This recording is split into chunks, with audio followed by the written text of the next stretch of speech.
ಆಚಿ ಮಸಾಲ. ಎಂತ ಅಡಿಗೆಯ ರುಚಿಯಾಗೋ ರಹಸ್ಯವು 20 ರೂಪಾಯಿ. ತುಮಕೂರು ಡಿಸಿ ಕಚೇರಿ ಬಳಿ ಬಿಜೆಪಿ ಹೈ ಡ್ರಾಮಾ ನಡೆಸಿದೆ. ಸಚಿವ ನಾಗೇಂದ್ರ ರಾಜೀನಾಮೆಗೆ ಆಗ್ರಹಿಸಿ ಪ್ರತಿಭಟನೆ ಮಾಡಲಾಗಿದೆ.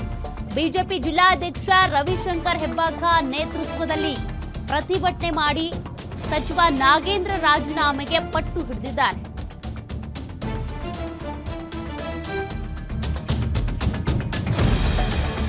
ತುಮಕೂರು ಜಿಲ್ಲಾಧಿಕಾರಿ ಕಚೇರಿಗೆ ಮುತ್ತಿಗೆಗೂ ಕೂಡ ಯತ್ನ ನಡೆದಿದೆ. ಬ್ಯಾರಿಕೇಡ್ ತಳ್ಳಿ ಡಿಸಿ ಕಚೇರಿಗೆ ನುಗ್ಗುವಂತ ಯತ್ನವೂ ಕೂಡ ನಡೆದು ಹೋಗಿದೆ. ಪೊಲೀಸರು ಮತ್ತು ಪ್ರತಿಭಟನಾಕಾರರ ನಡುವೆ ತಳ್ಳಾಟ ನೂಕಾಟ ನಡೆದಿದ್ದು, ಬ್ಯಾರಿಕೇಡ್ಗಳನ್ನ ಎಳೆದು ಡಿಸಿ ಕಚೇರಿ ಒಳಗೆ ನುಗ್ಗೋದಕ್ಕೆ ಕಾರ್ಯಕರ್ತರು ಯತ್ನಿಸಿದ್ದಾರೆ.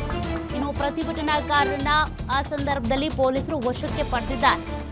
ಪ್ರತಿಭಟನೆ ಮತ್ತೊಂದು ಸ್ವರೂಪ ಪಡ್ಕೊಂಡಿದೆ. ಕಾರಣ ಅಲ್ಲಿ ಬ್ಯಾರಿಕೇಡ್ ಹಾಕಿದ್ರು ಕೂಡ ಅವನ್ನು ತಳ್ಳಾಕಿ ತಳ್ಳಾಟ ನೂಕಾಟ ಎಲ್ಲ ಕೂಡ ನಡೆದು ಡಿಸಿ ಕಚೇರಿಗೆ ಮುತ್ತಿಗೆ ಹಾಕೋದಕ್ಕೂ ಯತ್ನಿಸಿದ್ದಾರೆ. ಈ ಸಂದರ್ಭದಲ್ಲಿ ಕೆಲ ಪ್ರತಿಭಟನಾಕಾರರನ್ನ ಪೊಲೀಸರು ವಶಕ್ಕೆ ಪಡೆದಿದ್ದಾರೆ.